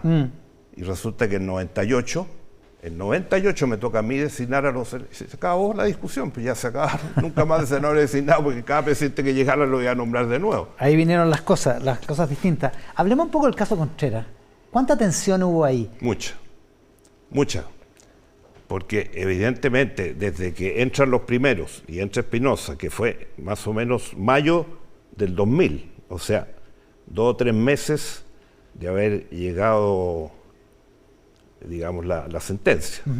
Entonces, él se refugia, se va al regimiento, se va primero está en un fundo, después está en el regimiento, Los Muermos, después claro, se va al regimiento en Puerto Montt y después lo llevan al Hospital Naval. Evidentemente que no era legítimo lo que se estaba haciendo. Partamos de esa base. O sea, él estaba desconociendo un fallo de los tribunales. Un fallo de los tribunales que se tenía que cumplir. Pero finalmente pasó el tiempo y se cumplió. Y eso es lo importante. Y durante mi gobierno construimos Punta Peuco, nos hicimos responsables y hubo fallos porque cambiamos la Corte Suprema. Y eso es fundamental entenderlo. Y hay muchos casos de derechos humanos, entre otros que conciernen a mi padre, se pudieron conocer por todos los casos que se fueron abriendo después que hicimos la gran reforma a la Corte Suprema. Porque se refrescó toda la composición de la Corte Suprema. Y finalmente entraron decenas, centenas han pasado. Al principio tenía 90, hoy día creo que son 118, y llegaron a tener por años de años. Y reitero, ¿en qué país del mundo pasó eso? Muy poco. Oiga, presidente, ¿qué papel jugaba Pinochet en las presiones cuando estaba el gobierno persiguiendo que Contreras entrara a la cárcel, que era el cumplimiento del fallo de la Corte Suprema? Esto por el caso Letelier, a todo esto. ¿Qué papel jugaba Pinochet, que era comandante en jefe del ejército? ¿Él se comunicaba con el gobierno, tenía interlocución con usted? ¿Él presionaba también? Bueno, al principio la relación fue muy protocolar, fue muy institucional, y parecía el primer año que estaba relativamente tranquilo, hasta que vino el fallo de la Corte Suprema, porque mucha gente comenzó a discutir dentro de la Fuerza Armada lo que iba a pasar, y él la relación permanente la tenía con el ministro de Defensa, y cuando quería una entrevista con el presidente me la pedía a través del ministro de Defensa, y yo a través del ministro le dije que en esta cuestión no había matices ni había vuelta atrás, tenía que entrar a Punta Peuco. Pero trató de presionar. Básicamente fueron otras, bueno, usted sabe cómo funciona, pero otros claro, lo que hacían la pega sucia. Pero ahí terminó, se acabó el caso. Si Contreras no entraba... Era una crisis total. Se caía todo, digamos, ¿no? Era una crisis total porque todavía estábamos con la Constitución antigua, muchos artículos que duraron prácticamente hasta el 98. Y como coalición no podíamos aceptar que no se cumpliera la ley. Por lo tanto, este era un hecho dentro de mi gobierno decisivo para Chile y para nuestra coalición. Era un momento en que el Ejecutivo tenía control total sobre las fuerzas de seguridad y de orden, porque Contreras estaba literalmente atrincherado. Estuvo atrincherado en... claro. Digo, el gobierno civil, el gobierno tenía la fuerza, tenía el control sobre la fuerza militar, sobre las armas, sobre el poder del Estado propiamente tal. Para haber sacado a Contreras a la fuerza, por ejemplo. Si hubiera llegado el caso, lo podríamos haber hecho, pero felizmente no llegó. Pero evidentemente que a partir del 90, con el primer gobierno del presidente Erwin y después a partir de mi gobierno, se fue consolidando el respeto a el poder civil. Tanto es así que después, seguramente usted tendrá el tema de la detención en Londres y otros, 5 veces me querían pedir el Consejo de Seguridad, que era un organismo claro, que ponía en duda el rol del presidente de la República. Lo hicimos y todos terminaron pidiendo que el gobierno hiciera lo que tenía que hacer y lo que habíamos dicho que íbamos a hacer. O sea, logró controlar eso. Lo controlamos, porque había respeto en un gobierno democrático y que había que cambiar la situación que venía desde antes. No me pasó felizmente muchas cosas que pasaron antes, después que... Presidente, ha mencionado Punta Peuco y ha defendido la creación de esa cárcel especial, pero tuvo roces al interior del gobierno. Tuvo un roce con el ministro, con quien era ministro en ese momento, Ricardo Lagos, por precisamente la construcción de esa cárcel. Bueno, yo tomé la decisión, porque él tenía un problema de conciencia, según dijo, y yo tomé la decisión de que mandar un proyecto al Congreso para que se aprobara, y así se construyó. Para que se creara por una ley, digamos, no por un decreto del gobierno. Digamos. Claro, se mandó un proyecto de ley que fue rápidamente, digamos, despachado en el Congreso, no como ahora que se demoran años o meses, cosa importante, y eso permitió que se resolviera el problema. Y como le dije, ¿por qué no cerraron Punta Peuco? Lo inauguré en el 95, en mayo del 95, o sea, han pasado 28 años. ¿Y cuántas decenas de altos oficiales que no respetaron los derechos humanos y que sabemos lo que hicieron? Ahí terminaron y muchos han muerto ahí. Esa es la realidad. ¿A usted le tocó gobernar con Pinochet en la comandancia en jefe del ejército? 4 años. 4 años. ¿Y? Al principio, como dije, era muy protocolar, muy institucional. Claro, cuando empezó y Contreras estaba encerrado en el sur y se movía por ahí hasta el Hospital Naval. Evidentemente que la decisión fue una, tiene que entrar. Y entró. Y en el segundo semestre del 97 Pinochet anuncia públicamente, como en una entrevista, que va a ejercer el cargo de senador vitalicio al que la Constitución en ese momento le daba derecho. Y eso genera o sea, ardió Troya literalmente en el país por esa situación. ¿A usted qué le parecía ese desplante? ¿Qué le parecía esa...? Bueno, o sea, a esa altura que íbamos a seguir discutiendo. ¿Sí? Cuando nosotros hacemos la transición y hacemos el plebiscito del 88, ¿qué dijimos? Vamos a reconstruir la democracia, sin odio, sin violencia, sin falta de respeto a los derechos humanos, con un lápiz y un papel. Yo era segundo de Sergio Molina, Comité de Elecciones River, recorrí 6 veces el país, porque la gente no quería inscribirse. No, y había partidos de izquierda, de ultra, que llamaban a la gente a no votar, a no inscribirse. Y si no se inscribía la gente, ¿a dónde íbamos a parar? Y eso significó que construimos una democracia que le devolvió a Chile su dignidad, una democracia que permitió que Chile progresara como nunca en su historia, 25 años de una coalición con políticas de Estado, etcétera, y por lo tanto pasó también con la situación y ¿qué íbamos a hacer? Estaba ahí, po. Estaba ahí y nos teníamos que tragar eso, y por eso la democracia era débil todavía.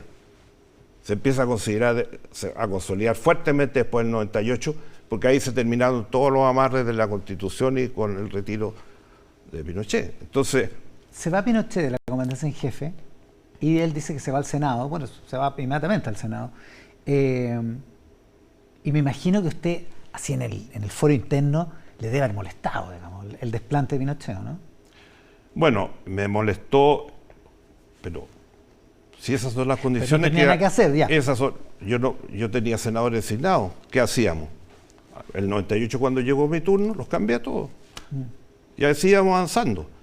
Y evidentemente que cuando yo termino mi periodo, había gente que me decía que no aceptara el cargo de senador vitalicio. Y yo dije, lo voy a aceptar, porque nosotros en todo mi gobierno no hemos tenido la mayoría para proyectos de gran envergadura, que era en muchos casos 50%, 50 y tantos por ciento, que era la mayoría de los proyectos, porque no teníamos los votos. Con mi voto quedamos empatados. ¿Y por qué voy a renunciar a eso? Pero dije, el día que asumí, dije, voy a votar el día que se termine esta institución. Y voté el año 94 que se terminara la institución y fui elegido senador por las regiones de Valdivia y ahí Osorno. siguió como senador Así electo. Que había que ser consecuente y no había que regalar un espacio que teníamos y que había todavía en ese momento. Ya, como dije, los senadores designados habían cambiado mucho. No sé si lo ha contado alguna vez, yo no se lo he escuchado, pero ¿cómo fue el momento en que llega alguien y le dice Pinochet está preso en Londres? Bueno, fue en la reunión de la cumbre iberoamericana en Usted está en Oporto, Portugal, claro, ¿no? Oporto. Y yo llegué en la noche al hotel y me estaba esperando Mariano Fernández, que estaba ejerciendo como canciller en ese momento. José Miguel estaba ahí en Santiago.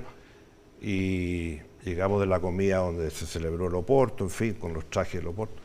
Y me dice que tenía que hablar conmigo. Entonces mi señora le dice, ¿por qué no espera hasta mañana? Si ya es muy tarde, ya estamos en la comida, los vinos Oporto, etcétera. Entonces le dice, no, es que es un tema que no puede esperar. Y ahí me dice. ¿Qué pensó usted?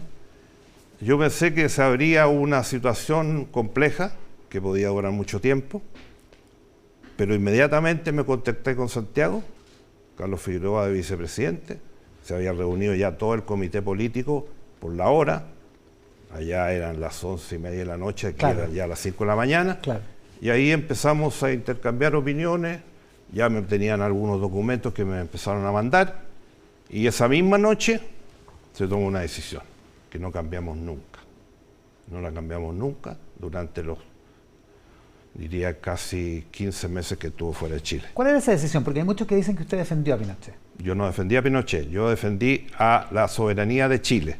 No había ninguna institución en el mundo, ningún país podía renunciar a su justicia y a sus tribunales. Y en ese momento recién se estaba formando, a petición de Naciones Unidas, lo que se llama el Comité Penal Internacional. La Corte Penal Internacional. Corte Penal Internacional. Y nosotros firmamos esa corte, debe haber sido fines del 98. ¿Ya? Algunos países firmaron, hubo otra serie de países que no firmaron y hasta el día de hoy no firman. Efectivamente. Evidentemente que este caso de esta detención ayudó a que eso se avanzara y Chile lo ratificó el año 2008-2009. Ya, pero la decisión era, no puede un nacional chileno ser juzgado en otro país. Si no hay un tratado que le dé la jurisdicción a tribunales internacionales, que no existía. Ahora, incluso España tenía una institución que podía defender los derechos en todas partes del mundo, pero una vez que comenzó a funcionar el Tribunal Penal Internacional, borraron esa y se atiraron. Pero la mayoría de las grandes potencias no participan en el Tribunal Penal Internacional. Así que en esa teoría, y como digo, teniendo muchos ministros incluso que habían sido exiliados, en fin, otros que tenían muchos familiares complicados y casos de derechos humanos graves, ahí o sea, era incómodo, ¿no? Pero tomamos una decisión de Estado y tuvimos, cuando yo volví a Chile poco tiempo después, tuvimos una reunión con todos los ministros y que todos los ministros se sinceraron. Y todos, al final, apoyaron la decisión del gobierno porque era una política de Estado que respetaba a Chile. Y la opinión fue, vuelve a Chile, va a los tribunales y tiene que enfrentar los tribunales. Eso es lo que corresponde. Y eso es lo que correspondió. Y él llega en marzo, día antes que yo me fuera. Exacto. A los 2-3 meses, ¿qué pasó? Por la provocadora acción que hicieron cuando llegó, que no la habían derecho, se lo dijimos a los comandantes jefes, lo hicieron igual. A los 2 o 3 meses, ¿qué pasó? La Corte Suprema, por amplia mayoría, lo desaforó. Y después, en enero del 2001, lo condenan por el caso Caravana de la Muerte y por otros casos. Así fue el año 2001. El procesamiento, sí. O sea, fue condenado por la Corte Suprema. Sí, después, en el curso del 2001, vino todos los alegatos por el tema de la enfermedad, la decisión de la Corte Suprema fue otra, a mi juicio, por lo menos, al declararlo con demencia senil, a mi juicio, en ese fallo debía haber señalado el listado de todos los procesos que tenía la Corte Suprema de violaciones de los derechos humanos. No lo hicieron, eso está en su derecho porque la Corte Suprema es independiente. Ahora, pero yo cumplí con mi deber de traerlo, que fuera procesado en Chile y punto. Hasta el final de su gobierno, los militares tenían tanta autonomía que eran capaces de organizar una recepción como la que hicieron, digamos. Me imagino que le debe haber Eso fue indignante, se lo dijimos a los comandantes jefes que y eso significó... Y cuando se paró la silla de ruedas de haber sido particularmente indignante, ¿no? Particularmente indignante. Y eso se lo dijimos a todos los comandantes jefes de la época que no lo debían haber hecho. ¿Y qué pasó? Que inmediatamente se presentó, en primer lugar, el desafuero del Senado, que se logró por amplia mayoría de la Corte, y el 2001 un fallo condenatorio. Y ahí, para nosotros, cumplimos con nuestra voz, con nuestra responsabilidad como gobernante y mirando al desarrollo histórico de Chile y su proceso de construcción democrático, que es lo más clave y lo más importante. No nos tembló la mano para tomar esas decisiones. Usted dice, presidente, que una de las cosas fundamentales es la reforma procesal penal y el cambio que permite la composición de la Corte Suprema. Pero ¿qué opina de Baltasar Garzón y de lo que hizo en ese caso? Porque hay algunos que piensan que sin esa decisión de Baltasar Garzón, sin esa persecución judicial, todo lo que pasó después con Pinochet no hubiera sido posible. Yo no creo. Yo conversé después, Garzón visitó Chile, una vez me pidió hablar, estuvimos en la fundación, yo le dije lo que pensaba. ¿Sí? O sea, él hizo otros comentarios, pero yo le dije lo que pensaba. Intuyo que no fue demasiado amable la conversación. Digamos. Fue amable. ¿Sí? Fue amable porque yo le dije, esta decisión tomamos, como presidente de Chile me correspondía, fue juzgado, fue condenado en primera instancia por la Caravana de la Muerte y muchos otros casos que tenía, y después lo dejaron libre por el problema de salud. Y reitero, me hubiera gustado... ¿Eso habría pasado igual sin que lo detuvieran en Londres? Bueno, yo no soy pitonizo de la historia, yo hago la pega que me entregó el país de respetar la democracia, de consolidar la democracia, respetar los derechos humanos, y después hicimos la mesa de diálogo, que fue la continuación del informe Rettig, y después el gobierno siguiente hizo la comisión Balech, y por eso decía antes, hubo una continuidad en estas políticas que han seguido hasta el día de hoy. La mesa de diálogo fue una apuesta relevante que termina finalmente en el siguiente gobierno. ¿Fue una buena decisión? Sí. Porque ahí estaban las Fuerzas Armadas y por primera vez representantes de familiares de detenidos desaparecidos. Primera vez que se produce esa conversación. Y me alegro de haberlo hecho como gobierno, porque siempre, desde que asumimos, teníamos dos temas que eran fundamentales. Cuidar la democracia, no ponerla en peligro nunca. Y segundo, que se respetaran los derechos humanos. Y todas las legislaciones que hicimos y los avances que hicimos en nuestro gobierno se han mantenido en el tiempo. Ahí queda el descubierto la operación Retiro de Televisores y toda esa segunda victimización de detenidos desaparecidos que los militares sabían dónde estaban y los hicieron desaparecer de nuevo. Claro, eso fue mucho más posterior a mi gobierno, ya no está. Eso, claro, eso queda en el siguiente. Pero es como una herencia en derechos humanos que es, o sea, es impensable que se pueda repetir, ¿o no? Bueno, todos estos casos han estado en la Corte Suprema. O sea, no se puede, digamos, permitir que nos hagan cargo a nuestros gobiernos de no haber avanzado en esta materia. ¿Usted siente que le hacen cargo por eso? ¿Ah? ¿Usted siente que le hacen cargo por eso? No, a esta altura de la vida, cuando uno mantiene una línea, mantiene una posición, a la larga se impone eso. Y los cambios que hicimos y los avances que hicimos, yo creo que fueron positivos para Chile y han permitido en ese momento después construir una democracia que ha sido ejemplo en el mundo, respetada en todo el mundo. Volvimos a ser parte del mundo, porque prácticamente estábamos aislados, y en mi gobierno iniciamos toda la apertura que hoy día es parte fundamental del crecimiento y progreso de Chile, y por lo tanto yo estoy y me siento responsable de las decisiones que tomé y creo que cumplí con mi país, que eso es lo importante. Ahora, hablemos del futuro. Hablemos del futuro.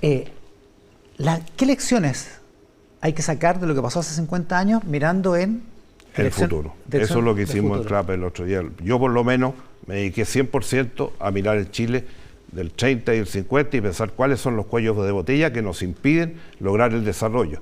Y cité el libro de Aníbal Pinto del año 50 cuando habla... Un caso de desarrollo frustrado. De Chile y muchos otros países. Porque hemos tenido en esos años, Venezuela y Argentina eran los grandes países de América Latina. Y hoy día, ¿en qué están? Uno convertido en una dictadura insoportable y otro gobierno, desgraciadamente, nuestros vecinos con una deuda, no sé cómo nunca la van a poder pagar. Entonces, yo creo que el hecho de construir una economía sólida, de tener una coalición de gobierno que te acompañe es muy fundamental. Porque aquí, cuando yo asumo la presidencia, digo, soy presidente de continuidad del gobierno preciso Elwin, cosa que no se decía en Chile desde la elección del año 46, o sea, 50 años después, yo dije que era continuidad. Y los siguientes gobiernos, cada uno con su sello, con sus proyectos, con sus avances, pero no refundacionales, que es lo fundamental, gobiernos que no aceptan la violencia, porque la violencia a la larga destruye la democracia, y la violencia en Chile la destruyó. La violencia fue parte de la destrucción de la democracia. ¿Usted siente que estamos en riesgo de que eso ocurra de nuevo? ¿O ocurrió eso en el estallido social? Como decía Paulina Bodanovich el otro día, la presidenta del Partido Socialista. Yo creo que el estallido social fue una cosa absolutamente... Acaba de salir un libro, entre paréntesis, no sé si lo leíste, en que habla de cómo se construyó ese estallido. Yo no creo que esto de quemar 8 o 10 estaciones del metro a la misma hora, en el mismo punto, en el mismo horario y con los mismos acelerantes, fue una casualidad. Eso estaba absolutamente preparado y otros eran los que estaban en el gobierno y representantes, pero yo quiero decir que ese hecho, lógicamente que puso un gran riesgo en la democracia, que terminó cuando se puso el acuerdo y se comenzó a hablar de la nueva Constitución. Y después, lo que sabemos, lo que ha pasado. ¿Qué hacer para que no vuelva a pasar lo que pasó hace 50 años, presidente? Primero, entender que tenemos que dialogar. Tenemos que aprender a dialogar. Cuando nosotros hacíamos los acuerdos en nuestro gobierno y en mi gobierno, decían que era la cocina, ¿te acuerdas? Hablaban de la cocina con desprecio. Por Dios que faltarían cocinas ahora para llevar un poco más adelante este país y que no vivamos todos hoy día enfrentándonos unos a otros. Cocina en el mejor sentido de la palabra, en el sentido de negociar y acordar. Negociar y acordar, que es clave, como lo está haciendo el gobernador y el ministro Marcel, que estuvo aquí recién. Él tiene que negociar todas estas cosas que son fundamentales para el Chile del futuro. Pero tenemos que hablar de otra manera, buscar otras maneras de relacionarnos. Porque todavía hoy día existen grupos que dicen que representan a la Unidad Popular y otros grupos que dicen y que alaban la dictadura. Esa lucha de esos grupos destruyó a Chile, destruyó la convivencia de Chile, nos llevó a la violencia, nos llevó a todo el desastre en materia de derechos humanos, a miles de familias sufriendo, todavía hoy. Y eso tenemos que cambiarlo, pero para eso tenemos que mirar al futuro. Eso le hizo mucho daño al país, porque muchos partidos en los años 90 y antes, cuando ya estaba el presidente Frei en el gobierno, decían no le vamos a dar ni la sal ni el agua. El Congreso de Chillán, de un partido de izquierda, ¿qué dijo? La lucha armada. Bueno, la propia democracia cristiana se autocalificaba como revolucionaria, incluso en contra de la opinión de su papá, digamos. Sí, pero él fue revolución en libertad. Sí. Dentro del no, sistema democrático. Pero digo, el tema revolucionario estaba ahí. Claro, digamos. porque hubieron varios que se salieron de la democracia cristiana en los fines del gobierno del presidente Frei. También los hubo. Pero en esa época ya existía el MIR. Mataron al general Schneider entre la elección y la asunción. Después mataron a Edmundo Pérez. Después trataron de asesinar a Leighton, mi padrino. Eso vivíamos. Y por lo tanto, no se podía aceptar tener partidos en el gobierno que fueran practicantes de la violencia. Esa división le costó muy caro a este país. Y por eso tenemos que hoy día concentrarnos en qué es lo que significa ser democracia, qué es lo que significa respetar los derechos humanos, qué significa lo que es dialogar, qué significa lo que es mirar al futuro. Tenemos que hacer de nuevo las clases de educación cívica en las escuelas. Como le decía antes, no podemos vivir esta... Hace una declaración un dirigente político, otro lo insulta en las redes sociales, para qué decir, poco menos, hay una agresividad en el ambiente, hay una... Yo nunca vi en un país en que hubiera lo que está pasando ahora, de esta descalificación brutal de todo lo que sea el servicio público. Yo dejé mi empresa porque creía que tenía que asumir esta responsabilidad después de los años 80. Y llevo más de 40 años trabajando en el servicio público, nunca más hice negocio. Pero la actividad del servicio público hay que revalorizarla. Y todas las instituciones son fundamentales. Si no hay instituciones, los países no funcionan. Vemos con toda América Latina. Los populismos. Ya, ahora dicen que Bukele es un ejemplo. Un ejemplo a seguir. Un ejemplo, sí. ¿Para dónde vamos a ir a parar? América Latina con esto. Entonces, educación cívica a los jóvenes. Esas cosas hay que hacerlas, los valores. Cuidar el alma de Chile. Todos los chilenos somos muy patriotas.